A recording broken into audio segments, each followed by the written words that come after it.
Kan gambaran kenapa si adik yang mulai mens dia sakit perut, sakit, kejang, pingsan dan sebagainya atau sakit melilit-lilit ini dari situ. Berarti kalau seorang wanita menstruasinya itu sakit, menstruasinya itu melilit bahkan sampai pingsan, berarti dia ada kecenderungan emosi marah terhadap salah satu atau kedua orang tua. Betul. Jadi siapapun orang yang melilit kalau menstruasi, bahkan pingsan itu tergantung emosinya. Kalau dia hanya melilit emosinya sekian, kalau pingsan berarti dia emosinya kencang. Oh, besar sekali. Sangat besar sekali. Dan itu nanti tetap akan berhubungan. Kalau dia sampai ada kejengkelan disimpan terus-menerus dengan salah satu orang tuanya, itu itu bisa menjadikan dia susah punya anak. Oh, jadi nyambungnya ke situ ya Pak ya? Nyambung semuanya. Allah itu maha pandai. Cuma di sini kali ya saya juga dititipin sedikit pengetahuan aja yang saya amati dari seorang wanita, dari remaja, kemudian menikah, kemudian ada janin, kemudian ada yang keguguran, ada yang kuat, ada yang jadi, ada yang cacat, itu saya mengamati, insya Allah atas izin Allah. Iya. Jadi yang harus dilakukan sebenarnya gimana Pak? Nah, kalau memang dia itu masih remaja, minta maaf lah. Dia pasti ingat kok, kamu sering jengkel sama siapa di antara ayah dan ibu? Saya sering jengkel sama ayah. Jadi sakitnya biasanya di daerah rahim. Kalau sama ibu sakitnya agak miring kiri. Oh iya benar Pak. Mbak Devi. Iya enggak maksudnya gini. Coba cerita ini pengalaman ya. Kita enggak, ini bukan gimmick ya. Alhamdulillah sebenarnya kalau aku sakit alhamdulillah enggak ya Mbak. Maksudnya aku belum pernah mengalami, alhamdulillah belum pernah mengalami sakit sampai gimana banget. Tapi aku pernah menemukan teman-temanku tuh yang kadang-kadang gila sakit banget. Dan suka pegangan dia gitu kan, karena kalau saat dia sakit di sini ya dia akan pegang di sini, ya di bawah sini kan Pak, di Kalau rahim. kiri apa kanan ya pasti yang pasti dipegang dia akan situ pegang ya. sini. Makanya kadang-kadang orang suka mikir gini, itu sakit ya, lagi apa, lagi dapat gitu. Jangan-jangan ini nih apa namanya usus buntu, jangan-jangan ini kadang-kadang orang suka ngira-ngira gitu. Ternyata bedanya ada ya Pak ya. Beda ada. Kalau dia sakit sebelah kiri atau kanan, nah itu dengan ibu atau dengan ibu khususnya ibu, karena di tempat ovarium itu kan nggak di tengah, dia nggak ke kiri sama ke kanan. Jadi dengan ibu, kalau dia di kiri berarti cenderung dia yang emosi duluan dengan ibunya. Kalau dia di kanan, insya Allah dia ada unsur baiknya, dia ada unsur benarnya, tapi dia tetap marah keras, kaku, marah sama ibunya. Itu bisa sebenarnya dia. Nah nanti kalau udah ketemu gitu, dia diajak ngomong pasti dia punya memori. Ya saya begitu sama mama saya, minta maaf lah. Masa saya yang bener suruh minta maaf? Nah itu sekarang gitu kan merasa, saya nggak salah kok, saya bener aja gitu. Mama aja yang emosi. Jadi bikin sakit juga ya Ustaz ya? Ya sakit dong, dia memang dia merasa tidak salah, itu pun ego. Kalau seorang yang baik, seorang muslim yang baik itu paham kok sebenarnya, berarti saya diajarkan untuk lebih menghormat pada orang tua. Tapi kalau saya nggak salah masa suruh minta maaf, itu berarti ada ego, ada merasa benar. Nah itu tetap nggak bisa, dia tetap akan sakit seperti itu. Nah inilah yang selama ini teman-teman para wanita, mbak-mbak, ibu-ibu muda atau yang ini, titik itulah sebenarnya sakitnya. Gitu. Jadi apakah itu bisa jadi kanker? Kalau hanya cuma jengkelnya, tergantung ya, jengkelnya itu tergantung grade-nya aja sih. Oke. Maaf nih Mbak, kita nyambung lagi. Kalau misalnya dengan Bapak bilang, tadi kan sempat bilang kanker. Berarti grade seseorang itu terkena kanker, berarti amarahnya itu berarti sudah di levelnya menengah ke atas. Cuma bedanya kalau dia marah dengan orang tua sama marah dengan suami, beda. Bedanya nanti di tempat umur. Jadi relatif kalau kanker itu di bawah umur 45, rata-rata dia marahnya sama orang tua. Kalau dia itu marah dengan suami sehingga terkena kanker, dia bisa hampir setiap hari marah sama suami, itu bisa. Jadi persentasenya kecil, jadi jarang di umur di bawah 45 tahun itu kena kanker, di mana kalau ditelusuri itu dari suami jarang. Walaupun ada tapi persentasenya kecil. Ya, seperti itu. Rata-rata dengan orang tua. Kalau dengan orang tua di bawah umur 45 tahun kena kanker, biasanya nggak tertolong. Oh gitu? Iya, rata-rata pasti nggak tertolong. Wah. Kalau dia masih kelihatan tertolong, dia masih menyimpan kanker di situ. Dia masih menyimpan kanker. Jadi obat itu hanya sarana aja untuk kanker itu sementara tidak bergerak. Tapi tetap itu nanti tidak akan tertolong. Tapi kuncinya minta maaf. Ini sahabat-sahabat wanita itu harus tonton ini ya Mbak. Iya, karena memang harus ini ilmu banget. Harus kita introspeksi diri banget, terutama ke orang tua. Dan kita kabarkan ke semuanya. Iya. Ya, insya Allah seperti itulah. Karena banyak terjadi banget nih Ustadz. Sehari-hari. Karena kita itu tidak paham bahwa jengkel dengan orang tua itu dianggap biasa. Iya. Padahal kalau secara Islam nggak boleh, emang nggak boleh dilarang. Meskipun kadang nggak dilontarkan ya Ustadz, cuma di sini ya sama. Di sini itu kan tetap marah namanya. Astagfirullahaladzim. Tetap marah, tetap marah. Kadang cuma nutup pintu kenceng dikit itu juga sama. Dia pengalaman anaknya nih kayak Kecuali maaf ini memang tadi bukan sengaja. Tapi nggak sengaja kok tiap hari. Sakit itu. Jadi insya Allah seperti itu. Kalau menstruasi itu nggak lancar, sakit, nggak lancar, sakit itu biasanya tetap ada persoalan. Hamil terus. Haid itu berhubungan dengan peranakan, ya rahimnya, ya leher rahimnya, ya ovariumnya, ya sel telurnya, alat-alat reproduksi, ya peranakan atau alat-alat reproduksi. Nah, pada saat dia itu mau haid, itu berhubungan dengan reproduksi. Reproduksi itu berhubungan dengan salah satu adalah terlahirnya dia itu ya karena reproduksi ibunya. Nah, kalau si mbaknya ini pada saat mau haid dia sakit, berarti ini berhubungan dengan kalau tidak dengan ibunya, ya ayahnya. Dia marah, sering marah walaupun disimpan, sering marah walaupun dikeluarkan, insya Allah itu akan menyebabkan haidnya sakit atau sebelum haid sakit. Haid sampai pingsan itu marahnya ngawur sudah kesannya ibunya itu dianggap kayak orang pinggir jalan aja. Kalau lagi sadar ya itu ibunya, kalau nggak sadar ya udah kayak orang pinggir jalan aja, kayak orang-orang di kelompok-kelompok, bukan kelompok, di tempat-tempat tertentu itu kan kalimat-kalimatnya itu kan kasar. Seperti itu. Nah itu kayaknya di tempat tertentu itu ya begitu, itu memang sehari-harinya mulutnya kasar. Jadi dia bisa mengatakan yang kasar itu pada orang tuanya atau apapun dalam bentuknya. Yang jelas dia melakukan emosional, marah kepada orang tuanya, baik keluar ataupun yang disimpan, sehingga menyebabkan haidnya itu sakit. Dan itu nanti berakibat juga, selain haidnya sakit, berakibat juga kalau dia marahnya dengan ayahnya, dia agak sulit mendapatkan jodoh. Kalau dia marahnya sama ibunya, macam-macam nanti. Kalau dia marahnya itu nggak mau komunikasi nih, biasanya nggak mau ngomong nih, biasanya saluran sel telurnya menyempit. Kalau dia itu merendahkan ibunya karena emosionalnya, nanti sel telurnya itu kecil, tidak pernah bisa normal. Nah, seperti itu. Nah, ini kasus yang seperti inilah yang terjadi.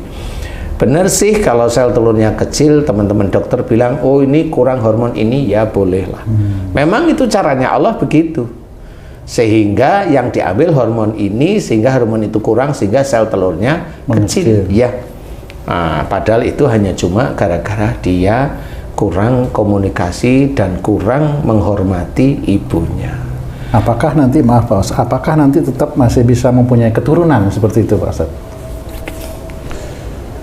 Selama yang saya amati di sini, kalau sel telurnya mengecil, ya belum bisa mateng, ya nggak bisa punya keturunan, nggak bisa mateng. Tapi oleh dokter biasanya diusahakan, kalau dokter itu coba nanti dioperasi, dicari sel telur yang mateng gitu. Tapi rata-rata memang nggak mateng. Tapi kalau memang itu rata-rata nggak mateng, ya mau dioperasi, mau diambil ya nggak bisa karena masih ngecil. Tapi kalau memang sudah mulai ada yang agak besar, cuma kurang, biasanya kasih hormon, kemudian normal, kemudian ambil sperma suaminya, dijadikanlah ini bayi tabung, seperti itu. Kalau masalah keturunan, wallahu a'lam ya, itu nanti kalau dia jengkel sama ayahnya, walaupun ini sudah jadi embrio, momennya jadi zigot itu, kemudian dia masukkan ke rahim, kalau si mbaknya tadi itu masih marah, masih jengkel, masih ada dosa dengan ayahnya, nggak mau nempel. Jadi faktor zigot tersebut atau sel telur yang sudah dibuai oleh sperma tersebut nggak mau nempel di rahim itu, di rahim itu yang nggak mau nempel di rahim itu, insya Allah diawali dari dia masih ada dosa sama ayahnya, sehingga banyak yang nggak nempel, ditempelin jatuh, itu kasusnya begitu. Kenapa bisa begitu ya Pak Ustadz? Saya belum pernah tanya ya. Ini penelitian saya aja ya, sehingga saya diizinkan Allah Ta'ala itu tahu bahwa oh itu dari situ. Kemudian caranya apa ya? Sudah besok mau bayi tabung, sekarang kamu minta maaf sama bapakmu setiap hari. Setelah minta maaf, ini si yang sudah terbuai tadi masukkan ke rahim, nempel, dia jadi. Nah, itulah salah satu rahasia Allah. Bagaimana seorang anak harus hormat kepada orang tuanya, kalau tadi hormat pada ayahnya. Karena itu akan berpengaruh banyak. Jadi orang yang dia berbuat baik, khususnya dengan orang tua, rezekinya akan dibuka oleh Allah Ta'ala. Salah satu rezekinya adalah kalau dia cewek, dia akan mendapatkan jodoh. Amin. Kemudian dari jodoh, kemudian dia mendapat anak. Kalau dia baik terus, insya Allah rezekinya mulai dimudah-mudahkan oleh Allah Ta'ala. Itu salah satu hal yang berbuat baik yang sudah disampaikan oleh Allah Ta'ala dalam Quran. Sama ibu-ibu nih sangat khawatir dan sangat menderita melihat anaknya yang baru pertama kali mens. Kan kalau baru pertama kali mens ini kan baru dimulai catatan kebaikan atau keburukan anak itu, akhir balik itu. Saat menjelang mens ini sakitnya melilit, sampai orang tuanya bingung nih bawa kemana. Sebenarnya anak ini kan belum ada dosa, istilah dosa sangat sedikit lah, karena baru mau dimulai lembaran baru lah istilahnya. Itu berarti orang tua ini belum paham tentang kenapa anak ini sakit gitu. Jadi gini, yang kita katakan anak yang belum ada dosa, belum akil balik, itu dosanya belum dicatat. Belum dicatat. Dosa ada tapi tidak dicatat. Belum dicatat. Ya.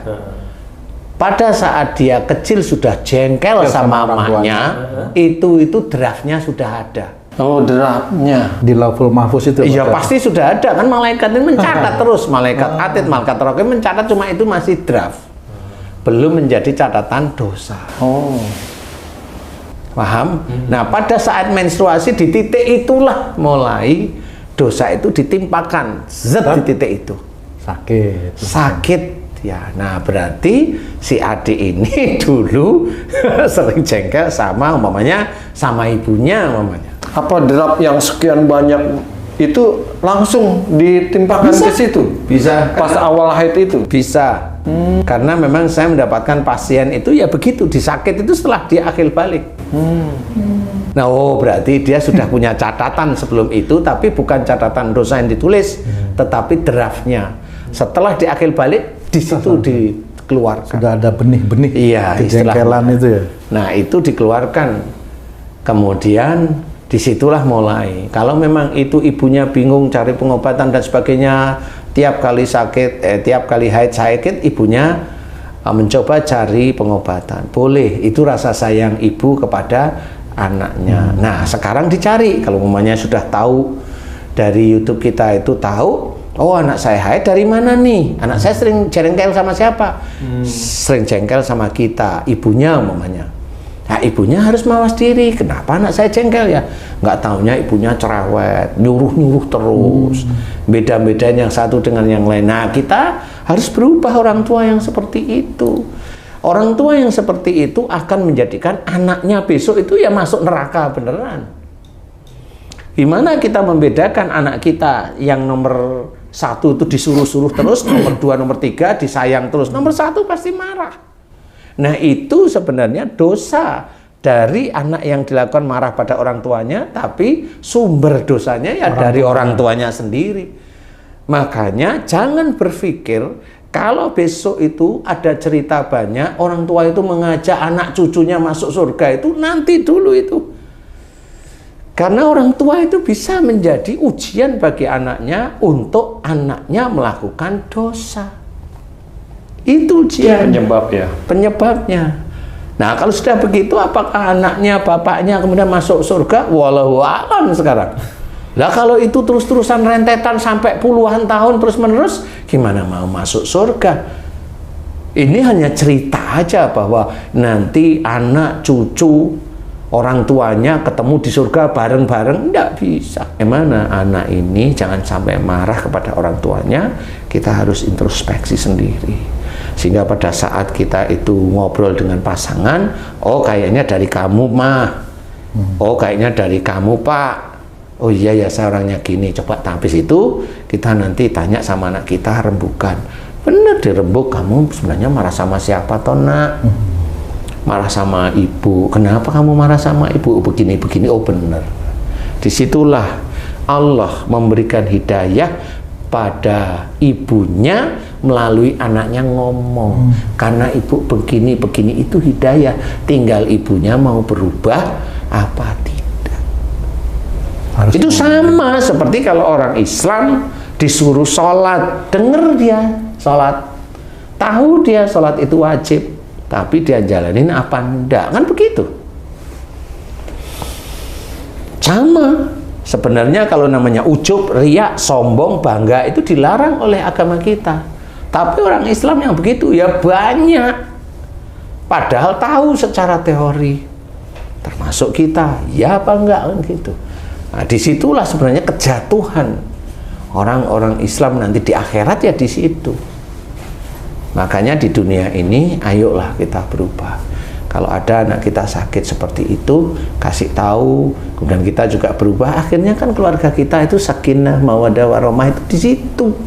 Bukan hanya cuma doa, doa itu boleh sama seperti kalau kita doa, ya Allah, aku mohon berikan aku rezeki yang halal dan thayyib dan berkah. Amin. Terus diem aja di kamar. Ya nggak bisa, ya harus kerja. Kalau hanya di kamar aja, ya hanya ngomong aja, nih amalin ini, ya begitu-begitu aja nanti kerjaannya. Gak bisa, harus semuanya dikerjakan, dan semuanya dikerjakan lillahi ta'ala. Kalau ada ujian, selesaikan menurut syariat Islam, kan begitu. Insya Allah itu akan lulus nanti. Di akhirat akan lulus nanti. Kalau di dunia, kelulusan itu belum ada. Nanti di akhirat. Nah, nanti pada saat anaknya sudah paham, diajak mohon ampun kepada Allah Ta'ala. Jangan begini ya nak, jangan begini. Nanti kalau anaknya paham sama-sama, kemudian terbuka, baru nanti dilihat aja. Itu bisa aja kalau sekarang khusus benar serius mau berubah, insya Allah haid berikutnya atau 2 haid berikutnya sudah mulai aman. Ustaz, ada juga haid yang nggak sakit tapi nggak teratur, kadang 2 bulan tidak mens, itu kenapa tuh Ustaz? Nah, itu karena orangnya nggak pendiam aja, nggak mau ngomong. Kalau ada masalah dengan orang tua nggak mau ngomong, hanya gitu. Oh gitu. Dia nggak mau ngomong, diem gitu. Tetap jengkel itu Pak Ustaz? Enggak, kalau itu nggak mau ngomong. Oh, bukan jengkel ya? Enggak jengkel, nggak mau ngomong. Kayak mau haji nih, haji kan orangnya nggak pendiam nih. Nah, kalau jadi cewek ya haidnya lama. Haidnya lama atau nggak beraturan? Oh, haidnya panjang, maksudnya dari haid 1 ke 1 itu bisa 3 bulan baru haid lagi, karena diem. Ada masalah nggak mau ngomong. Gitu. Umpamanya masalahnya, umpamanya haji cewek, umpamanya haji ini nggak mau ngomong. Kalau nggak taunya haji ini kalau ada masalah itu diem. Punya laki diem, nggak mau cerita punya, diem aja. Diam itu males atau marah? Nggak mau ngomong aja, Diem memang aja diyakini nggak mau ngomong. Diyakini, disumpahin nggak mau ngomong gitu. Kenapa? Ya nggak tahu kenapa nggak mau ngomong kan gitu ya. Seperti itu, insya Allah. Wallahu a'lam. Semoga bermanfaat nih buat